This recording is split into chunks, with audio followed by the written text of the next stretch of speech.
할렐루야. 네, 이 시간 우리 코로나로 인해서 좀 인사하기 힘들지만 우리 이렇게 앞뒤 좌우에 계신 분들께 이렇게 한마디만 하겠습니다. 샬롬 이렇게 인사하시겠습니다. 샬롬. 네, 감사합니다. 오늘은 평화 없는 세상 속에 참된 평화라는 제목을 가지고 하나님의 말씀을 전하겠습니다. 6.25가 일어난 지 벌써 70년이라는 시간이 지났습니다.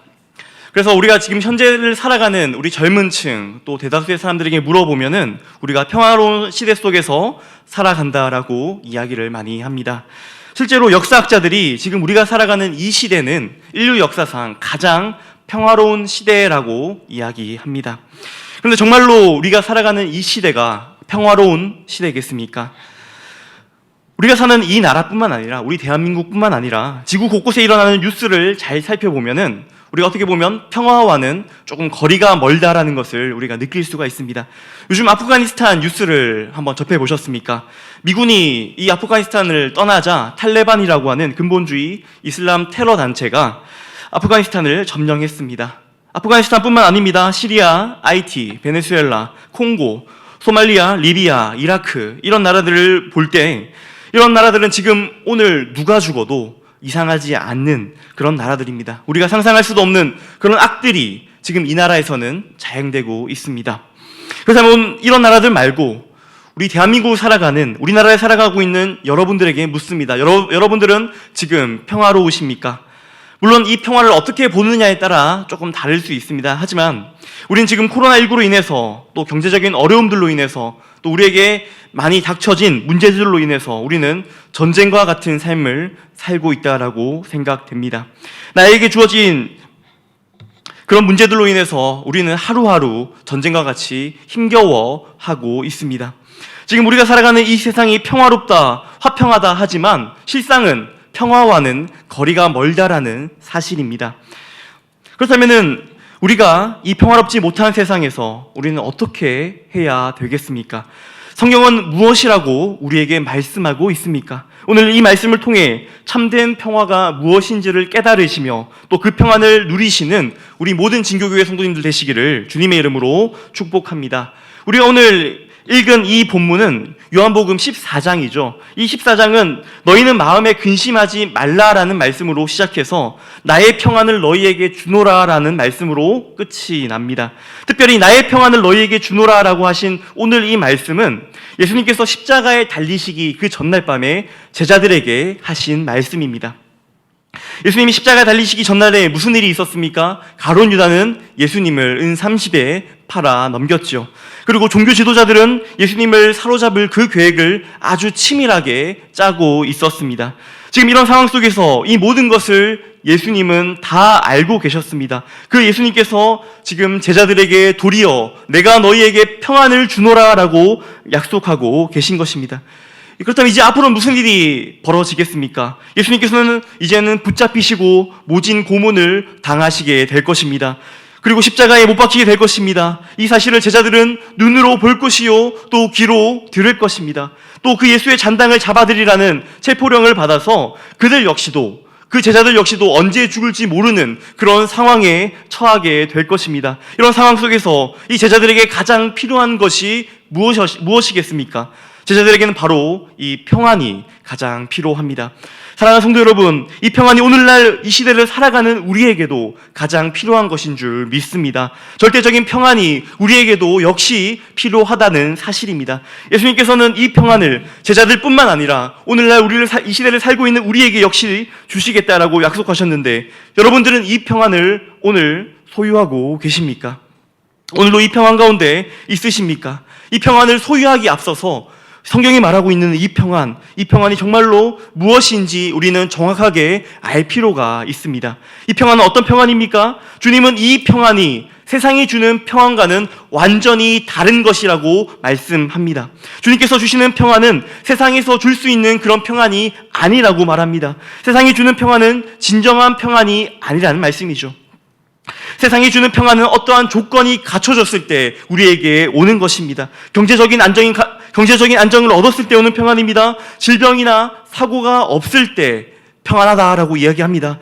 사람들이 나를 인정해 줄 때 평안하다고 얘기합니다. 내 자녀들이 아무런 사건 사고 없이 승승장구하고 있을 그때에 평안하다라고 이야기합니다. 그런데 오늘 성경은 이런 평안을 말하고 있지 않습니다. 아니, 성경 어디에도 이런 평안을 이야기하고 있지 않습니다. 이런 평안은 외적인 조건들에서 오는 평안이죠. 그 조건들이 없어지면 이 평안들도, 우리가 생각했던 평안이라고 생각했던 것들도 자연스럽게 없어집니다. 그렇다면 성경에서 말하는 진짜 평안은 어떤 것입니까? 사실 성경에서 말하는 평안, 평강, 화평, 평화, 이 모든 단어가 다 같은 단어입니다. 여러분들이 이 평안이라는 단어를 원어로도 참 잘 알고 계실 텐데요. 제가 앞서서 설교 앞서서 같이 인사하자고 했던 그 샬롬, 이 샬롬이 히브리어로 평안이라고 합니다. 헬라어로 평안은 또 에이레네라고 합니다. 당시 유대인들은 이 평안, 즉 샬롬이라는 말로 서로의 안부를 묻기도 했습니다. 사도 바울 역시도 서신서를 통해서 너희가 평안하냐라고 계속해서 물어봅니다. 이런 인사가 아무 의미 없는 거칠애와 같은 인사이겠습니까? 그렇지 않습니다. 오늘 예수님이 말씀하시고 또 사도 바울이 인사하는 이 성경이 말하는 이 평안은 세상이 말하는 평화와는 완전히 다른 것입니다. 우리는 보통 평화라고 하면 사전적인 의미처럼 싸움과 갈등이 없는 평온한 상태라고 받아들이기 쉽습니다. 말 그대로 평안한 상태라고 받아들입니다. 그런데 본문에서 말하는 평안은 평안한 상태를 말하는 것이 아닙니다. 평화로운 상태를 의미하는 것이 아닙니다. 성경에서 말하는 평안은 좀 더 사전적인 구체적인 의미는 화해를 의미합니다. 좀 더 자세히는 서로 원수지간에 있는 자들이 서로 화해하며 부둥켜 안고 서로 연합하는 것을 평화라고 이야기한다라는 겁니다. 그렇다면 누구와의 화해, 누구와의 연합, 누구와의 평화를 이야기하는 것이겠습니까? 그것은 바로 하나님과의 화해, 하나님과의 연합을 의미하는 것입니다. 여러분들도 잘 아시다시피 범죄한 인간은 모두 하나님과 원수가 되었습니다. 그 어떤 누구도 아담 이후에 하나님과 감히 화평하다, 평화롭다라고 할 수 없었습니다. 평화를 누릴 수 없었습니다. 그런데 지금 본문에서 예수님께서는 제자들에게, 우리들에게 참된 평안, 참된 평화를 주시고 있는 것입니다. 그렇다면 이 평화가 어떻게 오게 되었습니까?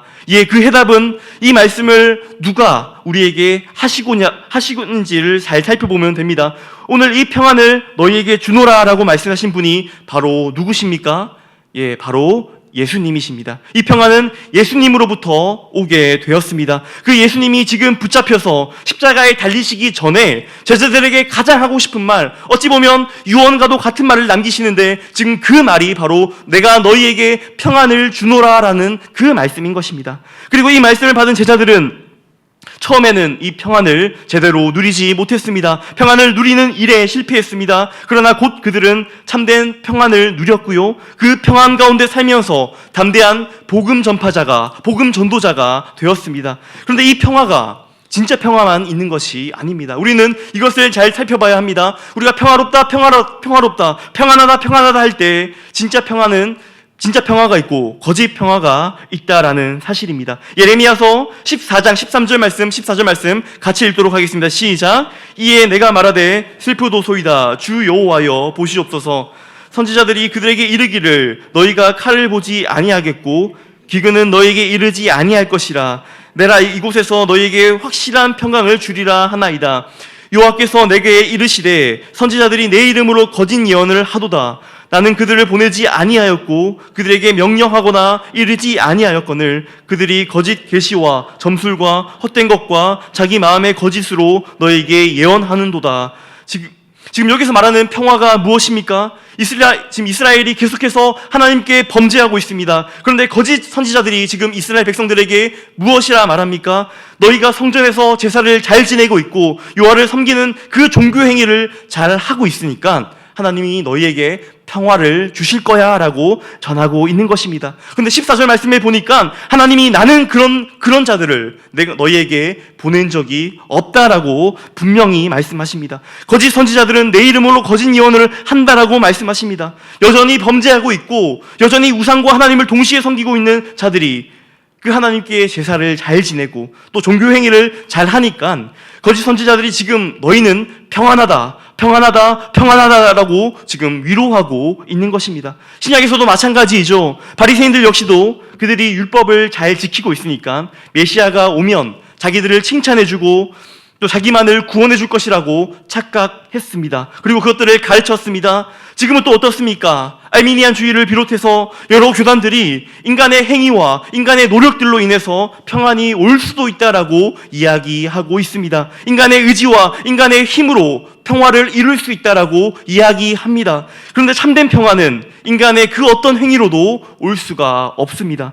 그 평화는 하나님께서 전적인 그분의 주권 아래 우리에게 선물로 주시는 것이기 때문입니다. 예레미야서 6장 14절 말씀 같이 읽도록 하겠습니다. 시작. 그들이 내 백성의 상처를 가볍게 여기면서 말하기를 평안하다 평강하다 하니 평강이 없도다.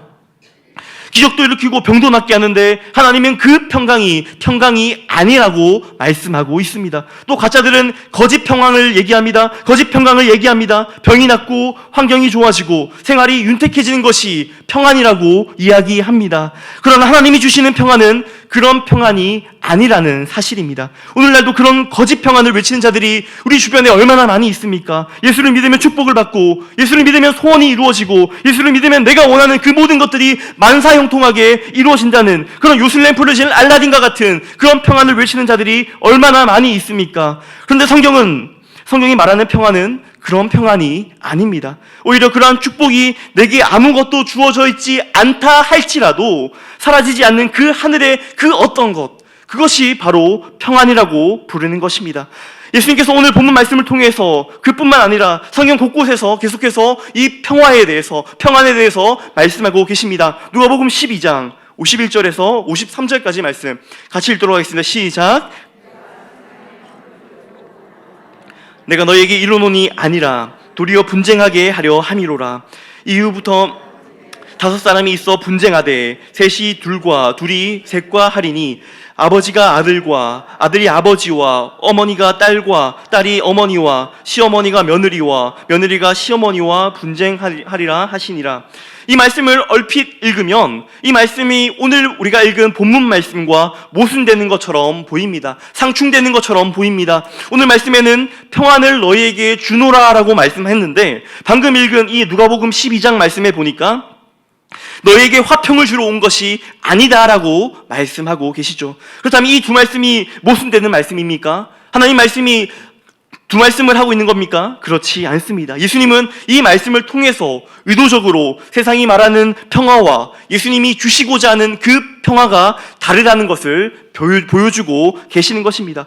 예수로 말미암아 주어지는 평화는 아무 일도 없이 그냥 갈등도 없고 싸움도 없는 그런 조용한 평화를 말씀하시는 것이 아닙니다. 예수를 믿으면 오히려 분쟁이 생긴다고 말씀합니다. 싸움이 생깁니다. 예수님 때문에 친한 친구들이 떠나갑니다. 예수님 때문에 가족 사이에 분열이 일어납니다. 예수님 때문에 세상 사람들과 잘 어울리지 못하게 됩니다. 우리가 이 땅에서 누리는 평화는 필연적으로 전쟁과 고난과 환난을 가져온다라는 사실입니다. 예수님 때문에 손해보고, 예수님 때문에 고난당하고, 예수님 때문에 멸시받고, 예수님 때문에 불이익을 당하는 것이, 그것이 진짜 그리스도의 삶이라는 것이 오늘 그 누가복음 12장은 우리에게 말씀하고 있는 것입니다. 그렇게 당하면서도, 그렇게 불이익을 당하면서도, 그렇게 고난을 당하면서도 예수로 말미암아 내 마음은 기쁘고 잔잔하기만 한 그것을 성경은 뭐라고 얘기합니까? 평화라고 이야기하는 것입니다. 여러분들이 잘 아는 찬송가 413장을 지으신 작사가가 있습니다. 호레이시오 스페포드라는 분이 계십니다. 이분은 1860년대 시카고의 성공한 법률회사 사장이었고요. 그리고 시카고 의대의 교수이기도 했습니다. 사회적으로 매우 성공한 사람이었고요. 많은 부를 가지고 있는 그런 사람이었습니다. 그런 그가 43세 되던 해에 그때부터 그에게 말도 못하는 환난들이 찾아오기 시작합니다. 어느 날 갑자기 전염병으로 첫째 아들을 잃게 됩니다. 그 해에 시카고에 있는 대화재로 인해서 그의 전 재산을 잃게 됩니다. 그 충격을 받은 스페포드 씨는 그는 그 모든 것들을 잠깐 내려놓고 휴식을 취하기 위해서 자신의 아내와 네 딸을 데리고 유럽으로 넘어가려고 했습니다. 그렇게 스페포드의 아내와 네 딸을 비롯해서 많은 승객을 태운 그 프랑스 여객선은 뉴욕항을 출발하게 되었습니다. 하지만 그 출항 몇 분 전에 스패포드 씨는 사업상에 어떤 문제가 있어서 그 배를 내리게 되었습니다. 그렇게 아내와 딸들만을 태운 배는 대서양을 건너서 그렇게 순항하는 것처럼 보였습니다. 그런데 그 배는 대서양 한가운데서 다른 배와 정면으로 충돌하게 됩니다. 그리고 그곳에 있던 스패포드의 네 딸을 비롯한 226명은 바다에서 다 죽게 되고 맙니다. 근데 스패포드 씨는 자신의 딸 4명이 죽은 그 바다로 다시 오게 됩니다. 배가 충돌한 지점에 다시 오게 된 것이죠. 우리 딸이 도대체 어디에서 죽었나? 우리 딸이 어디서 죽었나 망망대해를 바라보며 오열하고 있었습니다. 오열하면서 그 스패포드 씨는 기도하고 있었습니다. 그때 울며 울부짖고 있는 그때에 스패포드 씨에게는 말로 형용할 수 없는 평화와 위로를 맛보게 됩니다. 그리고 그 자리에서 지은 찬송가가 바로 413장 내 평생에 가는 길입니다. 영어 원어로는 It is well, 다 잘 되었다, 다 잘 된 거야, 다 하나님 뜻 안에 있는 거야, 이것이 평안이야 라고 고백하는 것입니다. 사랑하는 성도 여러분, 이 평안을 세상 사람들이 어찌 이해할 수 있겠습니까? 불과 몇 년 만에 자신의 아들이 죽고요, 자신의 네 딸이 다 죽었습니다. 전 재산을 잃게 되었습니다. 그럼에도 하나님을 원망하고 하나님을 욕하는 것이 아니라 그 딸들이 죽은 바다 가운데서 내 영혼 평안하다라고 믿음의 고백을 하고 있는 것입니다. 이 평안이야말로 세상이 알 수도 없고 세상이 줄 수도 없는 평안이 아니겠습니까? 이 평화야말로 도저히 세상이 알 수 없는 그런 평안이 아니겠습니까? 그래서 이 평안은 하나님의 선물로밖에, 하나님의 은혜로밖에 주어질 수가 없습니다. 왜냐하면 세상이 주는 그 모든 것은 물질적인 것이고요, 유한한 것이고 제한적인 것이기 때문입니다. 물질로 인해서, 외부적인 환경으로 인해서 주어지는 평안은 진짜 평화가 아닙니다. 성경이 말하는 진짜 평화는 이 세상의 것들을 필요로 하는 것이 아니라 하늘의 것을 근거로 삼는 것이 진짜 평화입니다. 세상의 일이 잘 되어서 주어지는 기쁨을 우리는 편안이라고 이야기하죠. 또 이 땅의 일들이 내 뜻대로, 내 마음대로 잘 풀리는 것이 형통이라고 이야기하죠. 그런데 진짜 하늘의 복은 무엇입니까? 진짜 축복은 무엇입니까? 하나님의 뜻을 쫓아 하나님께 순종하는 자들에게 주시는 그 하나님의 진짜 축복이 무엇입니까? 진정한 복은 하나님께로부터 나오는 그 평안이 아니겠습니까? 참된 평화가 아니겠습니까?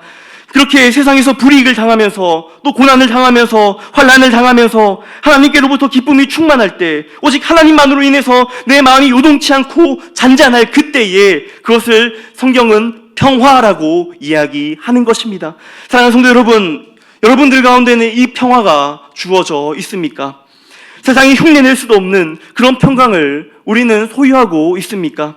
이 평화가 우리의 능력으로서 얻어낸 것입니까? 그렇지 않습니다. 오직 주님의 공로로만 우리에게 선물로 주어졌습니다. 이 평화는 절대적으로 하나님만이 우리에게 주실 수 있습니다. 이사야 45장 7절 말씀 우리 같이 읽도록 하겠습니다. 시작. 나는 빛도 짓고 어둠도 창조하며 나는 평안도 짓고 나는 여호와라 이 모든 일들을 행하는 자니라 하였노라.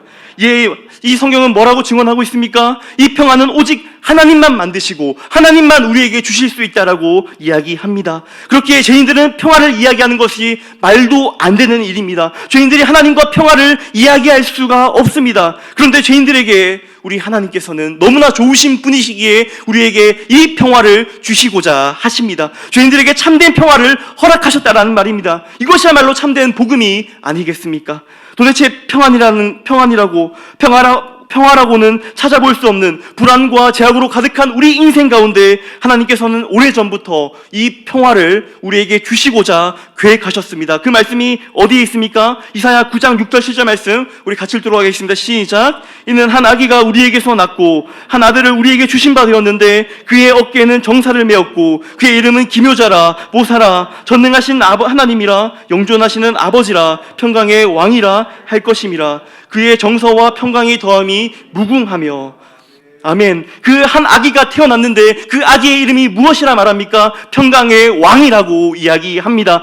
그 아기로 말미암아 평강의 더함이 무궁할 것이라고 우리에게 약속하고 있습니다. 평강이 없는 세상에 평강을 주시는 유일한 방법이 무엇입니까? 한 아기를 통해서 우리에게 주시겠다라고 말씀합니다. 성경에는 계속해서 이 하나님의 약속이 기록되어 있습니다. 이사야 53장 5절 말씀, 잘 아는 말씀이죠. 같이 읽겠습니다. 우리의 죄악 때문이라 그가 징계를 받음으로 우리는 평화를 누리고 그가 채찍에 맞음으로 우리는 나음을 받았도다. 예, 우리에게 선물로 주어진 이 평화는 어떻게 오게 되는 것입니까? 그것은 바로 우리 주 예수 그리스도의 순환의 그 정점에 선 십자가로 말미암아 하나님의 백성들에게 전해지게 된 것입니다. 그의 찔림이 없으면 우리에게는 절대 그 평안이 찾아올 수가 없습니다. 그의 상함이 없었다면 우리에게 죄에서 해방될 수가 없었습니다. 그의 징계가 없었다면 우리는 영원히 평화와는 거리가 먼 자들이라는 사실입니다. 성경에서 이렇게 증명하는 바와 같이 하늘로부터 오는 참된 평안, 오늘 본문에서 우리에게 주시고자 하는 그 평안은 바로 십자가로 인하여 우리에게 올 수 있습니다. 우리의 죄인들의 삶을 뚫고 들어오는 그 십자가로 말미암아 우리 삶 가운데 평강이 넘치게 된 것입니다. 이것은 성경 일부에만 기록된 것이 아니죠. 사도 바울 역시도 초대교회에 쓴 편지들을 통해서 이 평화, 이 평안, 이 에이렌에 대해서 정리하고 있습니다. 에베소서 2장 14절에서 17절 말씀 같이 읽도록 하겠습니다. 시작. 그는 우리의 화평이신지라 둘로 하나를 만드사 원수된 것 곧 중간에 막힌 담을 자기 육체로 허시고 법조문으로 된 계명의 율법을 폐하셨으니 이는 둘로 자기 안에서 한 세 사람을 지어 화평하게 하시고 또 십자가로 이 둘을 한 몸으로 하나님과 화목하게 하려 하심이라. 원수된 것을 십자가로 소멸하시고 또 오셔서 먼 데 있는 너희에게 평안을 전하시고 가까운 데 있는 자들에게 평안을 전하셨으니.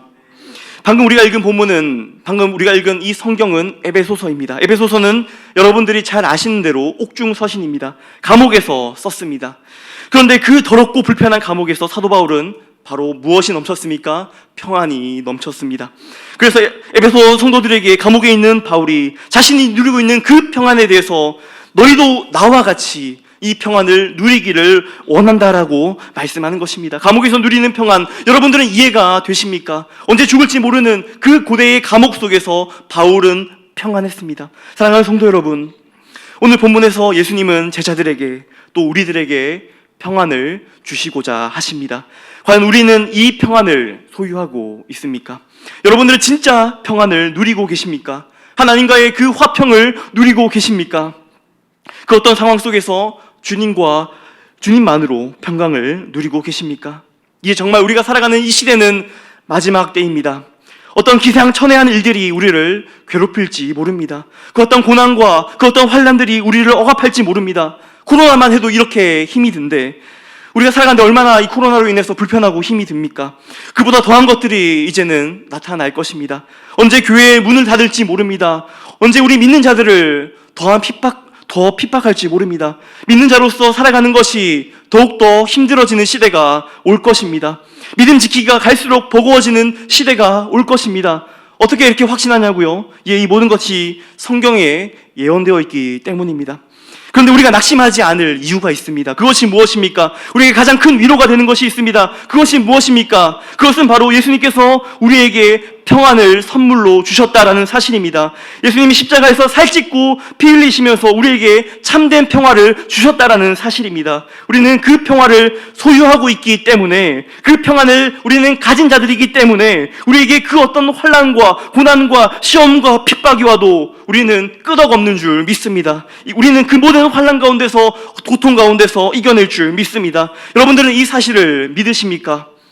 이 은혜가 우리 모두에게 있어 참된 평화 가운데서 주님 앞에 서는 그날까지 평안으로 살아내시는 우리 모든 진교교회 성도님들 되시기를 주님의 이름으로 축복합니다. 이 시간 우리 합심하여 함께 들은 말씀을 기억하며 기도하시겠습니다.